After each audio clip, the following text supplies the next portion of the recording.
Welcome to Day 2 TEDx University of Johannesburg. I'm Musa Kaiser. Today's objective through a TEDx event is to offer a stage for the transmission of great ideas, storytelling, creativity and innovation that inspires our community to take part in the conversations and be part of solutions to make a positive change in our world. The theme this year is Gaining the Edge. We have more inspiring, dynamic, fascinating speakers from all walks of life who will be speaking back to our theme, Gaining the Edge. Our first speaker today is our very own Prof. Habib Noorbhai. Prof. Habib is the director of the Biomedical Engineering Healthcare Technology Research Center and health and sports scientist at the University of Johannesburg. In the digital era, it is important to be cognizant of lifestyle management and healthy behaviors. In this talk, Prof talks about 5 parameters to enhance one's health and productivity. Prof, thank you for starting our incredible lineup. Take it away. In the digital era, it is important to be cognizant of lifestyle management and healthy behaviors. Today, I'll be discussing 5 parameters that will give you the edge by optimizing your health and productivity. Each of these 5 parameters start with the letter S. So the first parameter that I'll be discussing is sedentary behavior. Sedentary behavior and physical inactivity are among the leading modifiable risk factors for cardiovascular disease and all-cause mortality. This involves activities such as reading, computer usage, watching television, office work, prolonged sitting time, and cell phone usage, also known as screen time. Greater efforts at sedentary behavior and physical inactivity while promoting physical activity, exercise, and cardiorespiratory fitness are needed throughout the healthcare system, in which the burden of cardiometabolic diseases remain extremely high. With the hybrid form of working remotely or going into office, our physical activity can decrease while our sitting time may increase. This brings in the concept of NEAT, which is known as non-exercise activity thermogenesis, which involves activities such as washing, ironing, sweeping, and other domestic activities.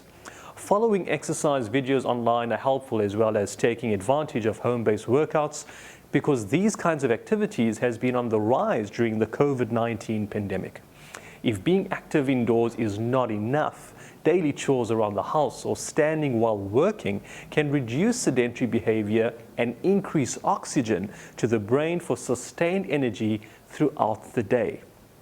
So the key message with this parameter is to move. Movement is essential for our bodies. The second parameter is stress. While we need to take our precautions and keep up to date with life around us, managing our stress levels in the digital era has never been more important. It is really challenging to switch off when there is so much information on our phones or devices. Meditation and breathing, such as yoga or Tai Chi, can be beneficial, as well as embracing more laughter during stressful periods. Stress has also been shown to be a silent time bomb for one's health. There is an overwhelming amount of evidence in the literature supporting the debilitating effects of stress on our immunity, our heart health, and the resilience factors that play a role in amplifying such effects. Constant stress has been linked to high activity in the brain, which is linked to processing emotions and an increased likelihood of developing a low immunity.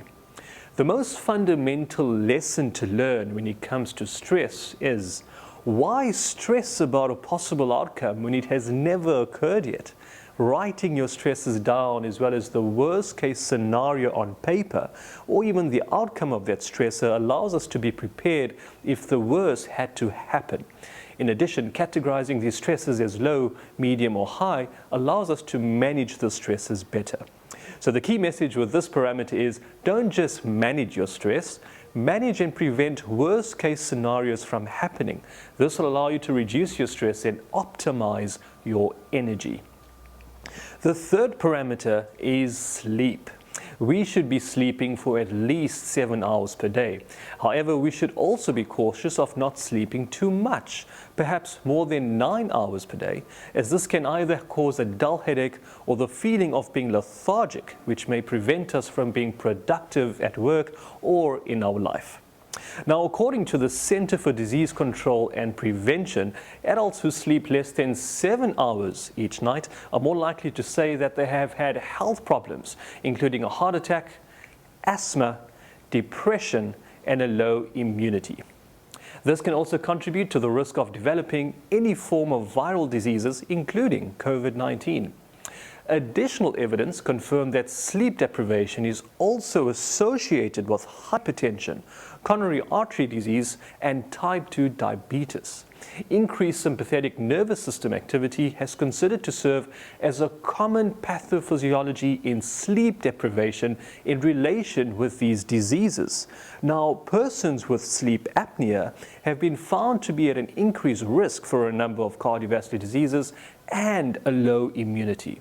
It has also been found to be more common among these with disordered sleep compared to their peers or others without sleep abnormalities.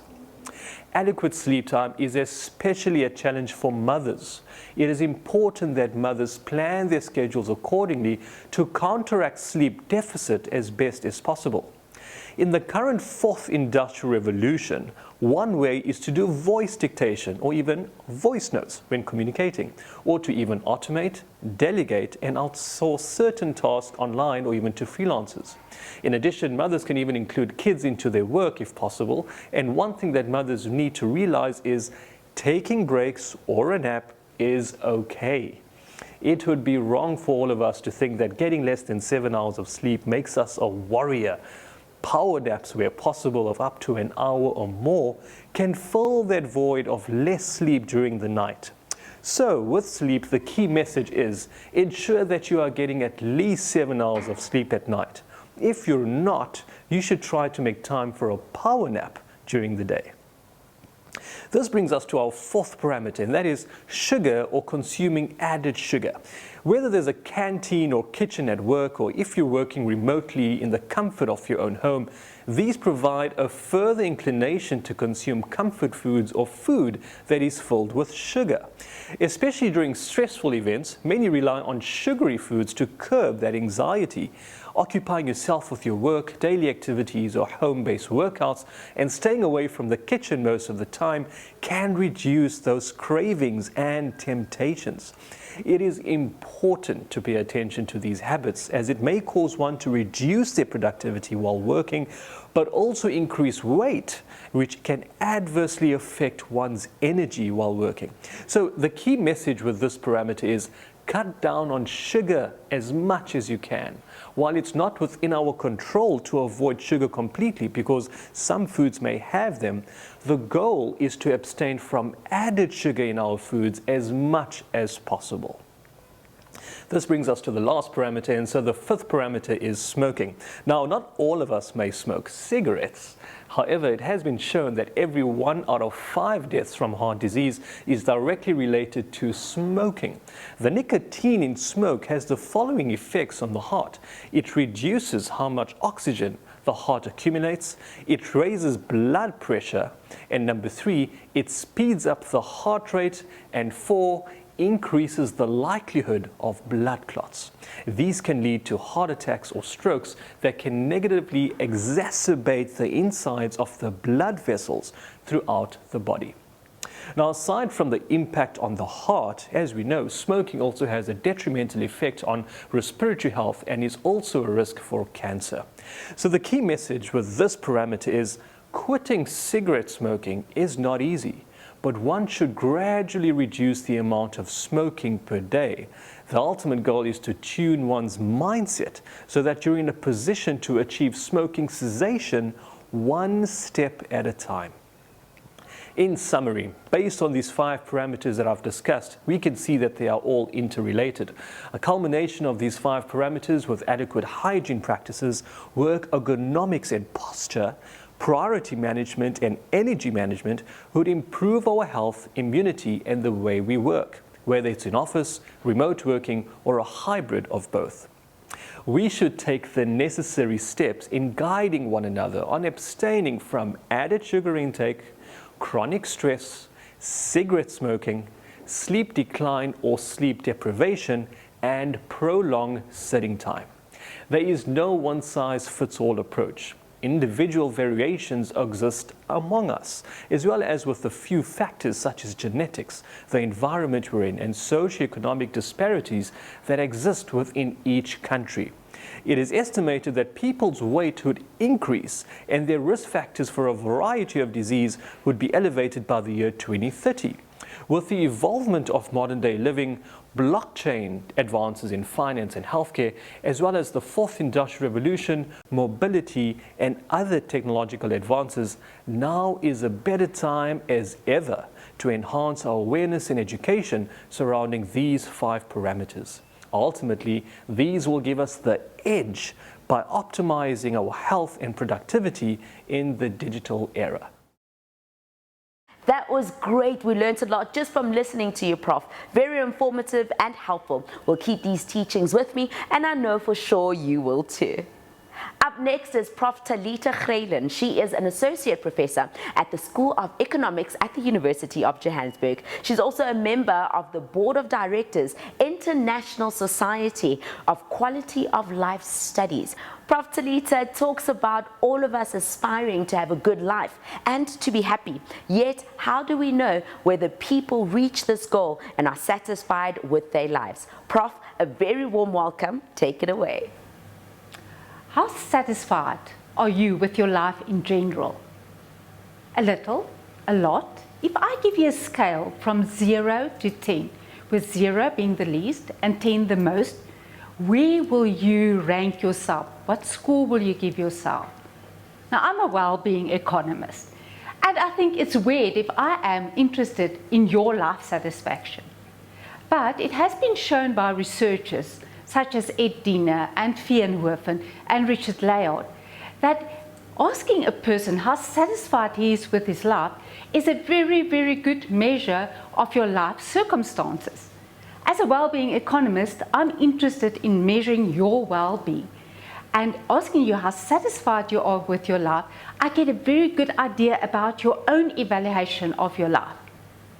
Now, if we think about measuring, we need to measure well-being because very often that is the main aim of any government, is to maximize the well-being of people. Also, there's other benefits. If you have a very satisfied community or satisfied with their life, you find they are healthier, they are more productive, they are more interested in learning and getting extra skills, and very often it's a safer community. But if we think about how we measure it, that first question I asked you was, how satisfied are you with your life? When you answered it or thought about that question, what did you think about? If somebody asked me that question, I think about my relationships with my husband and my friends and my children. I think about the place I stay in. I think about safety. What came up first when you thought about that question? What did you think about? Was it about income and how much income I earned? Now, once again, researchers have seen that the first thing people think about is most often not income. It is about social relationships, your relationships with people, and that makes if you're satisfied with your life or not. All the other things count, but not as much. Now the question is, if a government measures its well-being or its welfare, the index or measure they mostly quote is income. So they use gross national income. They calculate the income of all the people in the country and they add it. But that doesn't seem right. It's like when you have a fever or temperature and you jump onto a scale, it's the wrong measure. And if you measure the wrong things, you will never reach the goal because you are measuring income and not well-being. So how should we measure well-being? Now, actually, that has been used quite a while, a very recognized measure. Exactly what I asked you. How satisfied are you with your life in general? Now, if we can ask this question to all the people in a country on a scale from 0 to 10, and we can average it, we can tell you how satisfied our country with their lives. And this is actually done. The source that we use is the Gallup World Poll, and this is published in the World Happiness Report annually. If you think of South Africa, we've got a happiness score of, or life satisfaction score of around about 5. If you think of the US, it's closer to 7. A country that's very satisfied with their life, have a high level of well-being, like Sweden, will be around about 7.3. Now, we have this measure. It's Gallup World Poll. But very important, this is a survey. What is a survey? So people go around and ask a certain group, Gallup, around about 1,000 people in a country, which they say is representative, and we get these responses. If you ask this question, how satisfied are you with your life? And that's where we got the numbers from that I've just quoted. But there's a few problems with the survey. Number one, to actually collect that data is really, really costly. You need to go out to people and ask these questions. Number two, once you have actually gathered that information, the data needs to be cleaned, and very often we only get the information a year later, often 2 years later. That's old news, it's history. How can we take decisions on very old data? So is there other option? Yes, there is. Fourth industrial revolution made such a difference. We have access to big data. Big data, so we've got sources on the web. And we have machine learning, which we call natural language processing, where we can analyze this data. Now, we have been doing exactly that. We have developed an index which can measure well-being of people with a difference at almost real time. So as things happen, you can watch this index. The index is called the Gross National Happiness, and is on a website which is called the grossnationalhappiness.today. And as things happen, you can see what's happening to the well-being of people. Now, how do we do it? We extract a live stream of tweets, and we use this machine learning to analyze the sentiment of each tweet. Now, the sentiment can be coded, is coded in either positive, negative, or neutral. Then we use a balance score. So we take the positives and the negatives, and if we deduct the one from the other, and with a little bit of more calculations, we can see the trend. So if anything happens, we can see what is the mood or evaluative mood of a nation. Is it increasing? Is it decreasing? What is happening?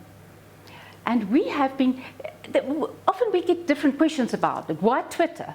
Well, the point is, we would have liked to use Facebook, Instagram, TikTok, but the privacy restrictions around those data sources are very, very strict. But with Twitter, it's public, so we can use Twitter. Then often they ask us, but not that many people have Twitter accounts, and it's not representative. Well, if you think of South Africa, with a population of around about 58 million, we've got 11 million Twitter accounts. Of those people, they tweet on average 60,000 tweets per day. Now put that together, and you have a population, or the number of observations per year is around about 22 million. Remember when I said about the survey, we had 1,000 observations. And if you, in statistics, you know the bigger the sample, the closer you can get to the truth, because we are estimating. So a bigger sample will put you closer to what really is happening. And also, if we think about Twitter, there's other advantages.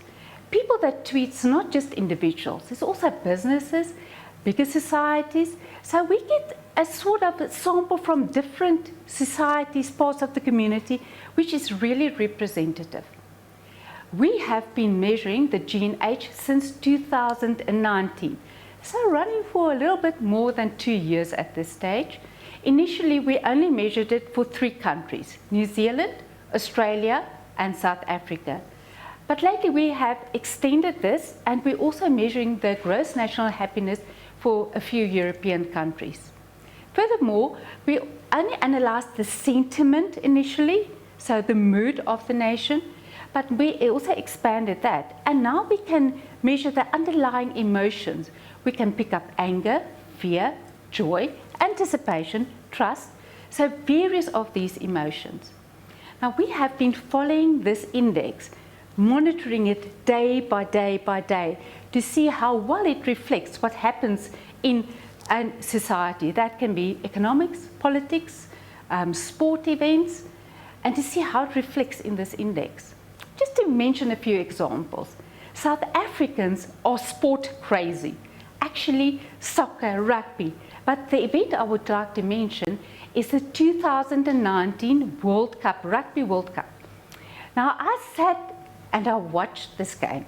The game started at 11 on this Saturday, the 2nd of November. But now I've got double interest here. I'm watching the game on the one side, and on the other hand, I've got this index on my phone and I'm watching it. And as the game progresses, and it becomes clear that the Springboks are going to win this game, you can see the index increasing. And by 1 o'clock, when the final whistle blew, and I looked at this index, it was on 7.9 on the scale from 0 to 10. Normally, South Africa's index is around about 6.3. This was the highest ever reported for the time being that we measured it.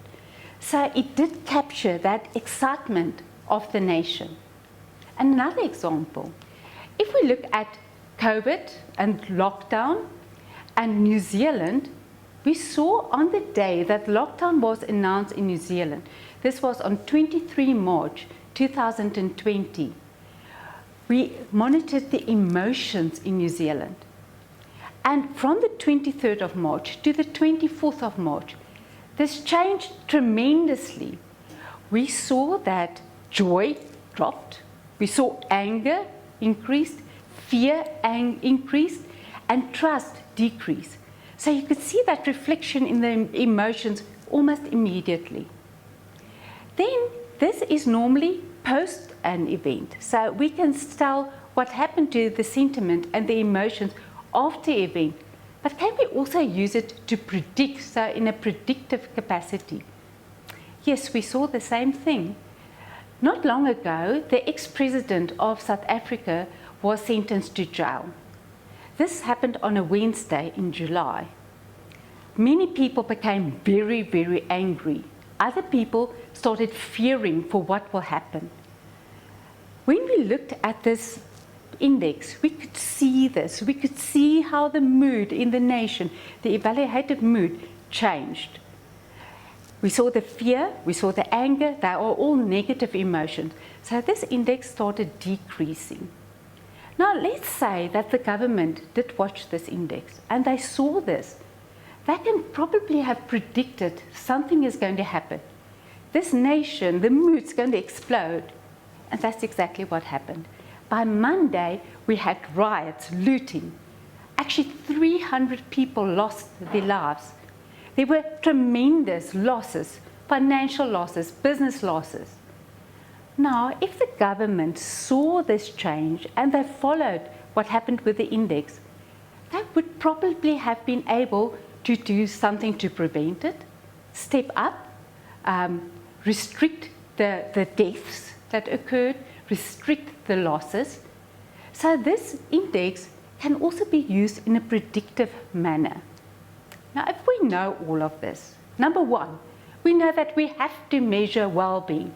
Otherwise, we will never know if we reach this goal of governments to maximize well-being. We know that surveys, yes, it's interesting, it gives us information, but it is very costly and it is not, it's not when we need it, it's not timeous. So we need that information immediately. So is there a different solution? Yes, we do have a solution.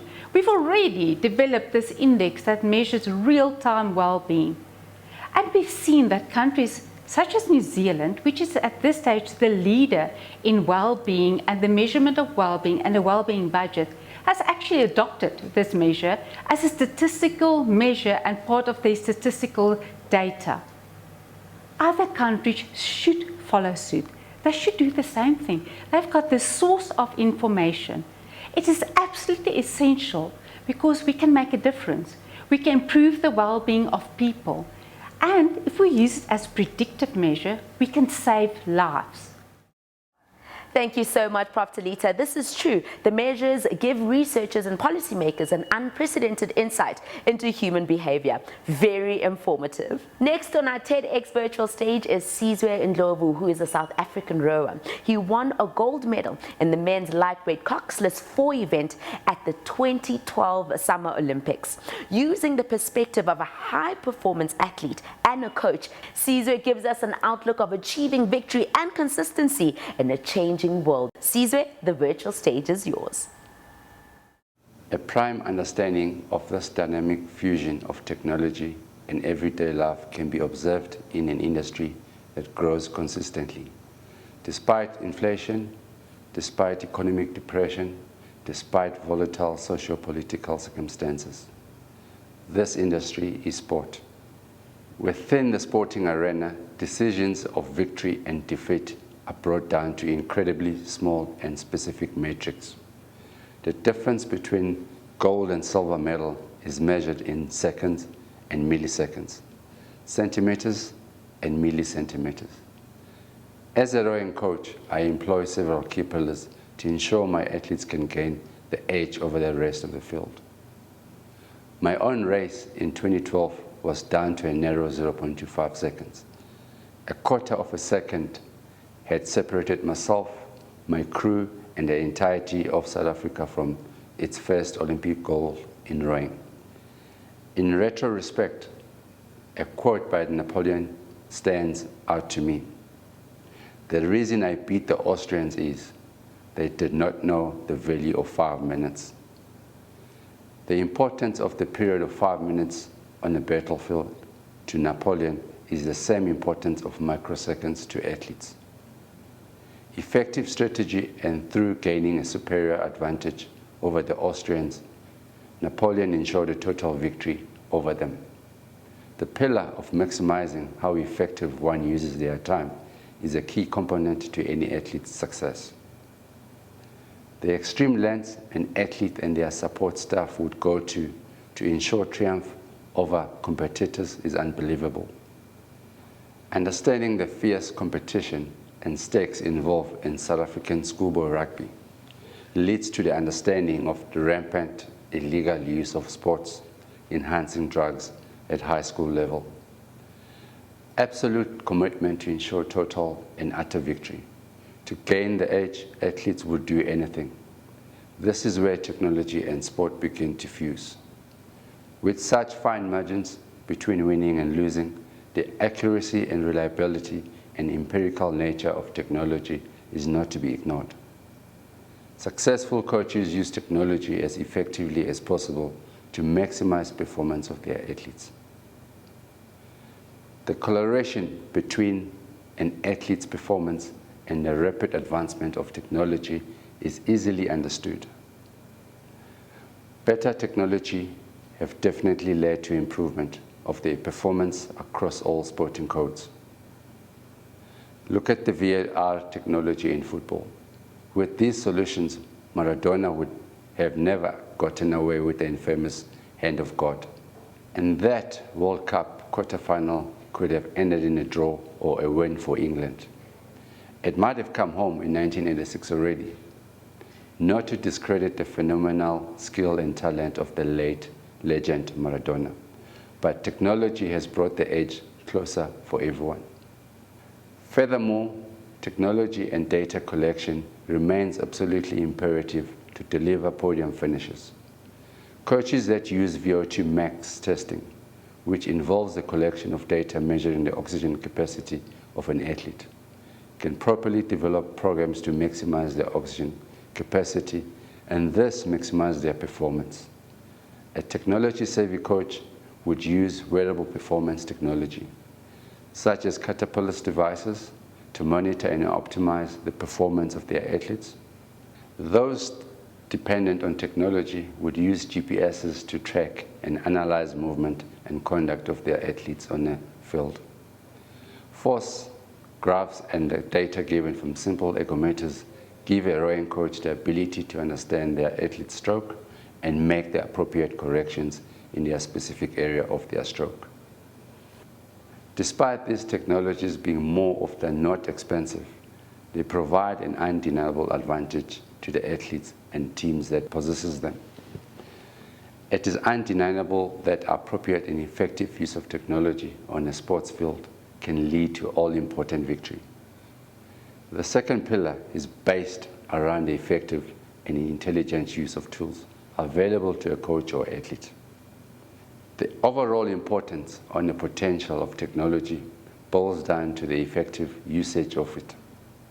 Without the technical know-how to understand and utilize these tools, coach and athlete use blunt knife to fight a bear. The interpretation of data is a vital skill to ensure victory. I'd like to elaborate on a role technology has played in my journey to winning an Olympic gold medal. My rowing career began 24 years ago at Mondi High School in the south of Johannesburg. At school, I was encouraged by my late headmaster, Mr. Tom Price, to start rowing.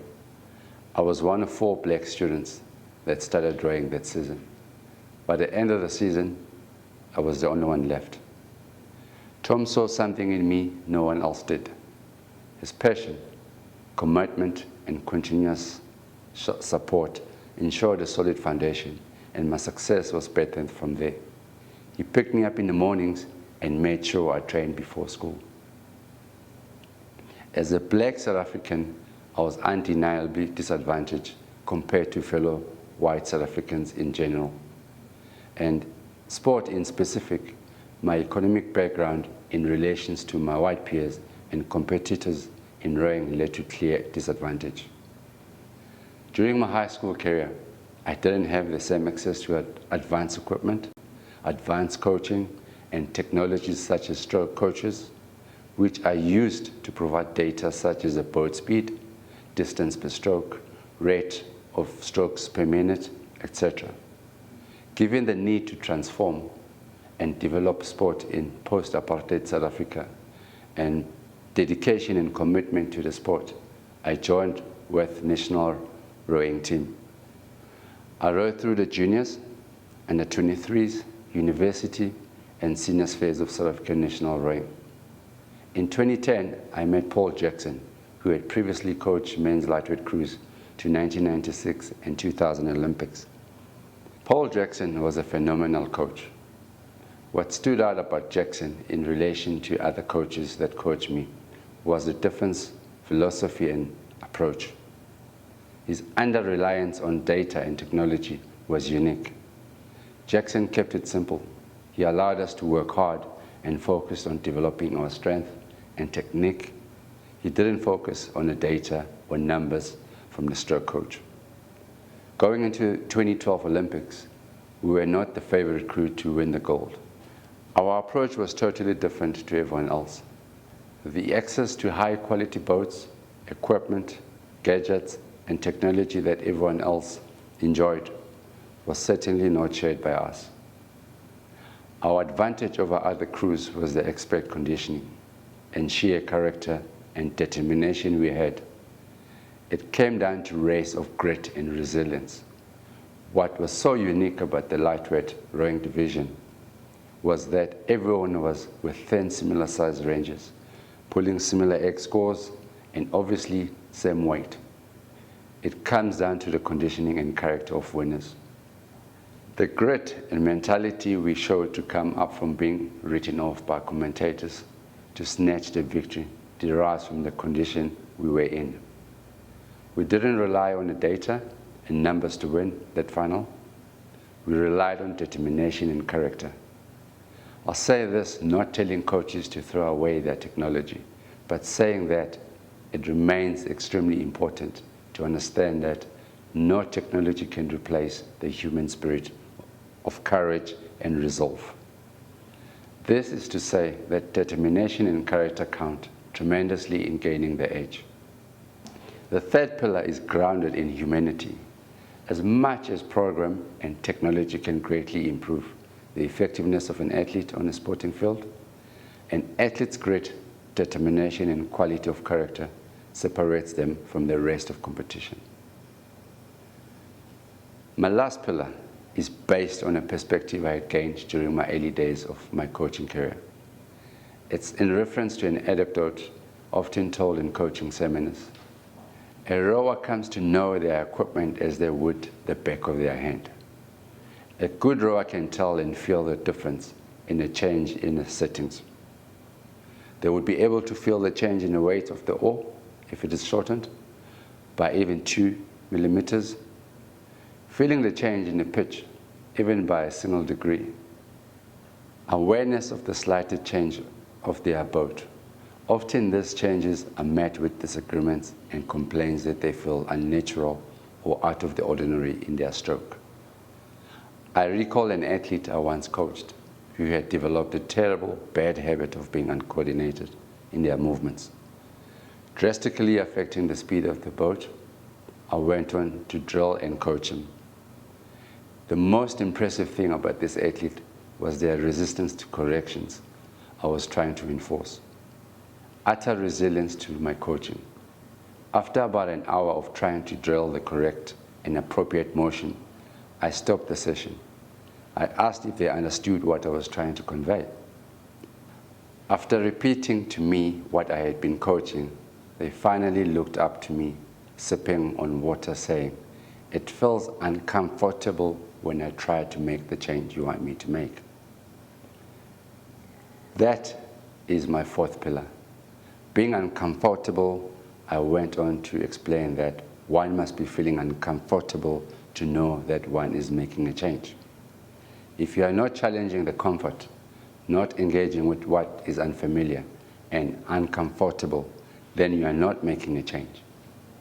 I insisted to my athletes that pushing the boundaries of comfort is essential to make a change and to complement the speed of the boat.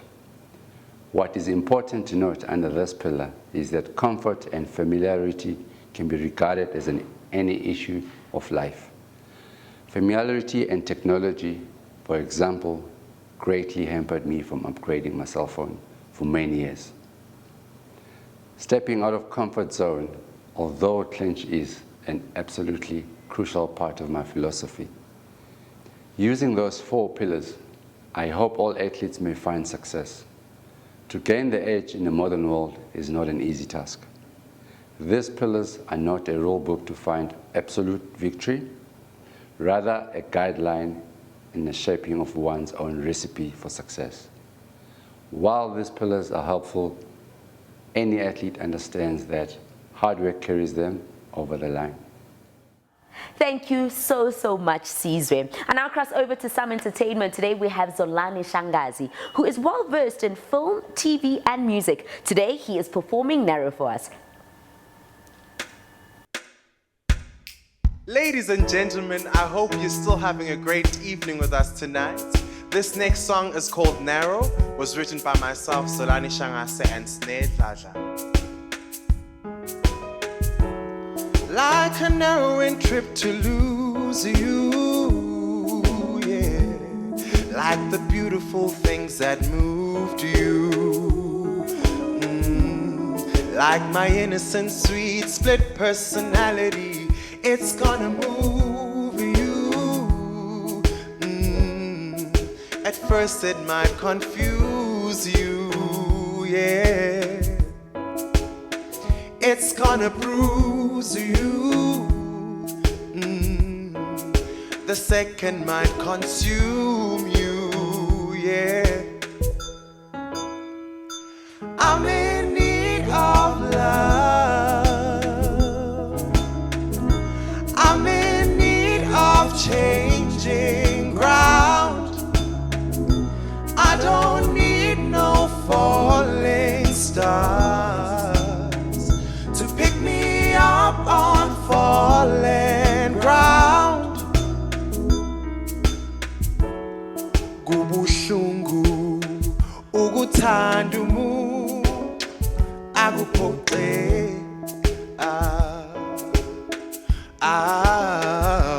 noma kanjani umuntu mangimthanda ngifuna abo wami ngedwa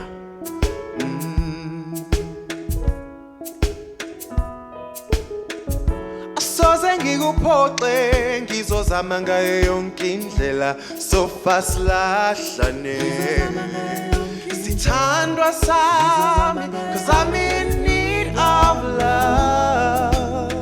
Hey. I'm in need of changing ground. I don't need no falling stars to pick me up on fallen ground. Where we'll reside, there's no truth to time. I've been waiting. Show me the way in, show me the way. Ngifuna lonke uthando, ngifuna lonke uthando lwakho. I don't need no falling stars to pick me up on fallen ground.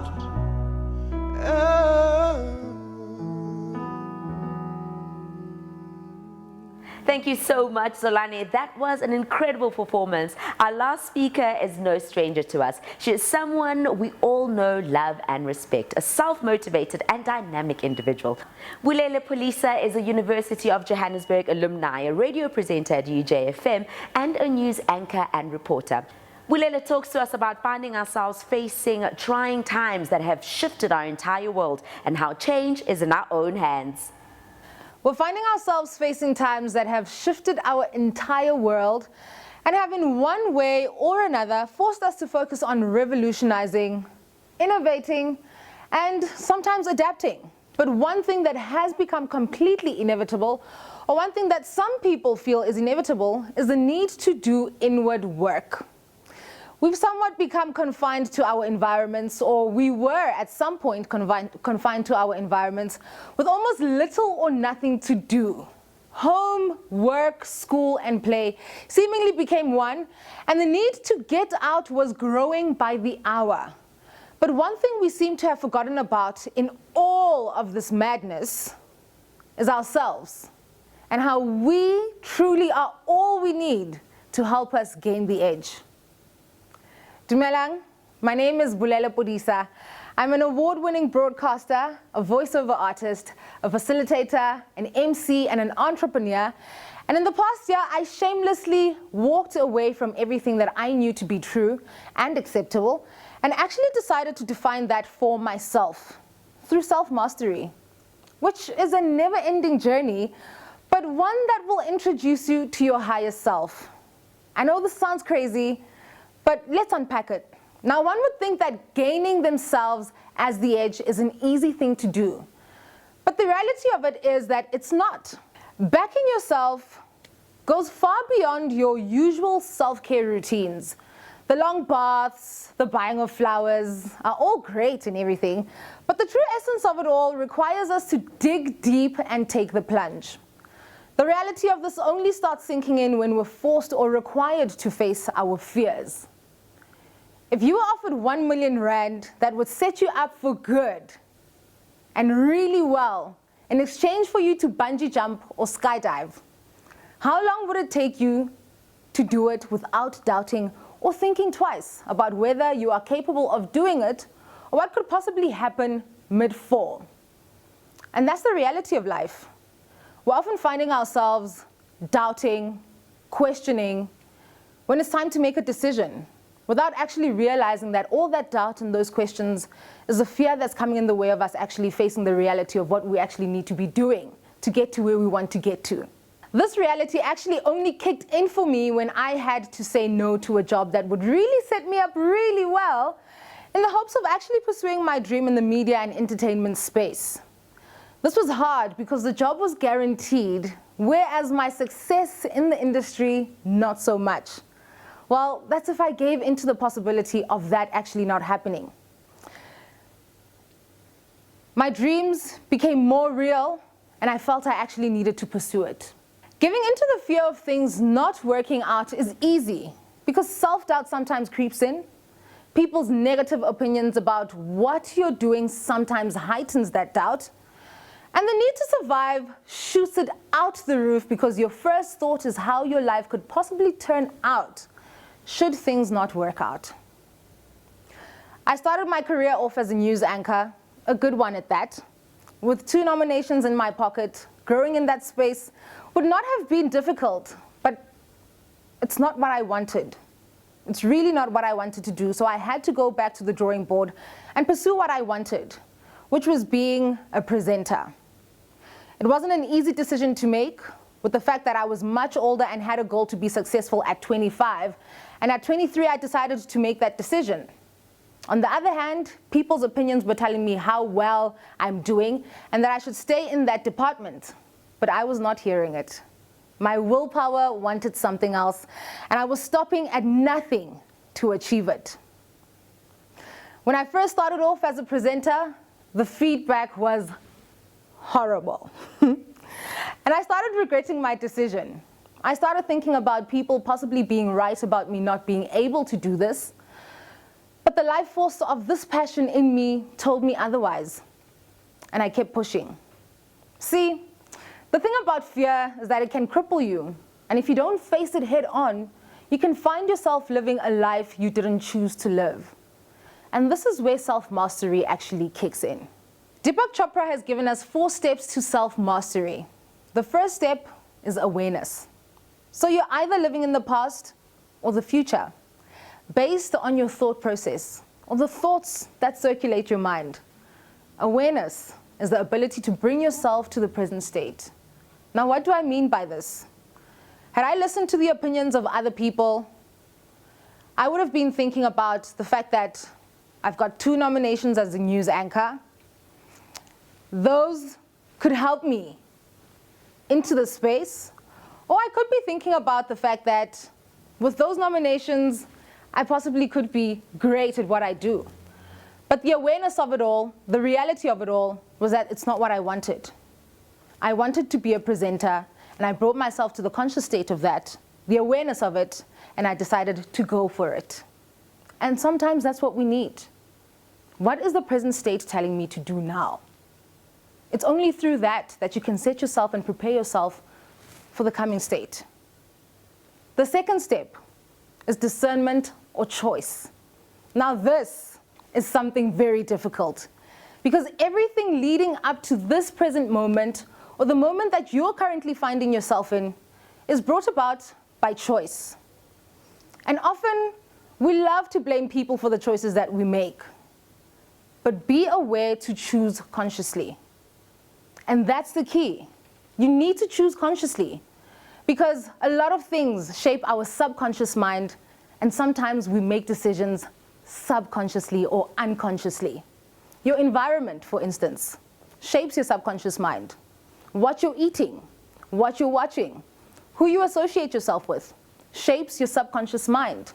At some point, you find yourself making decisions, you find yourself doing things that you weren't prepared to be doing, all because of the people that you decided to blame for the decisions that you made, not realizing that that's how you decided to shape your subconscious mind. But if you bring yourself to a conscious state of being, to a conscious state of mind, you have more control of your thought process. You have more control of the choices that you make.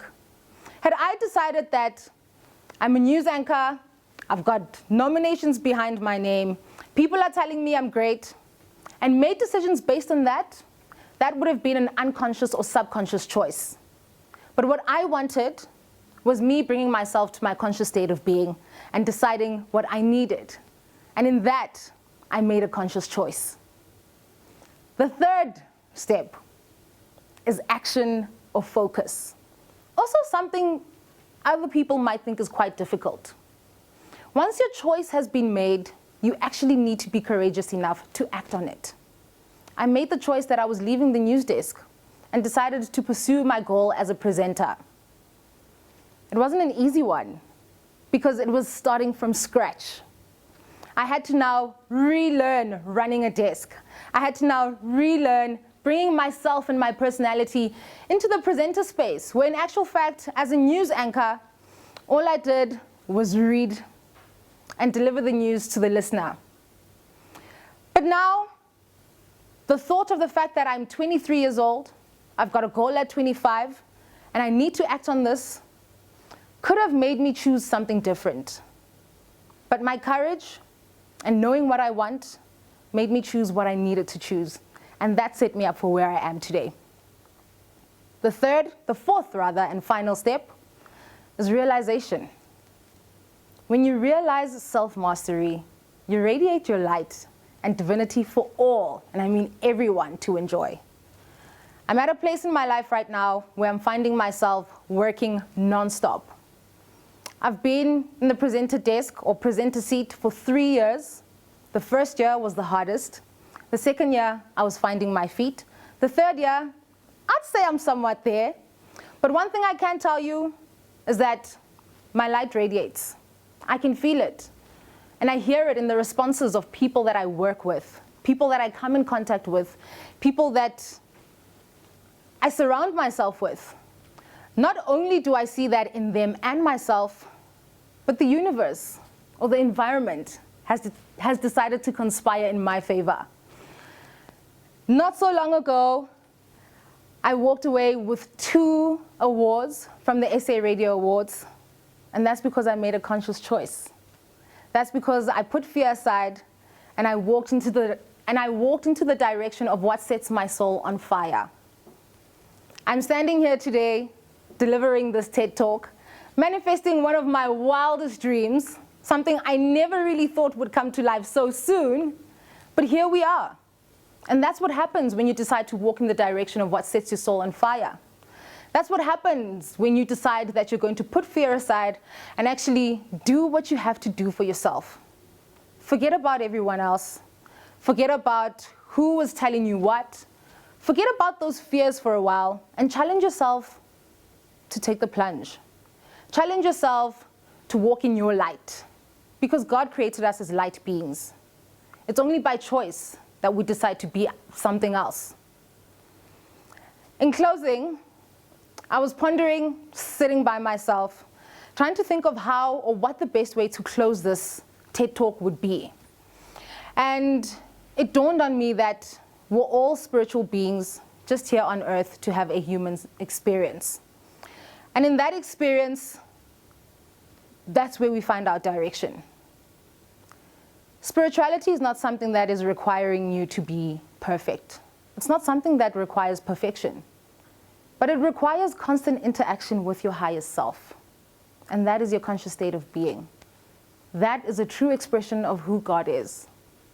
Now, I want to ask you, who would God be in the space that you find yourself in?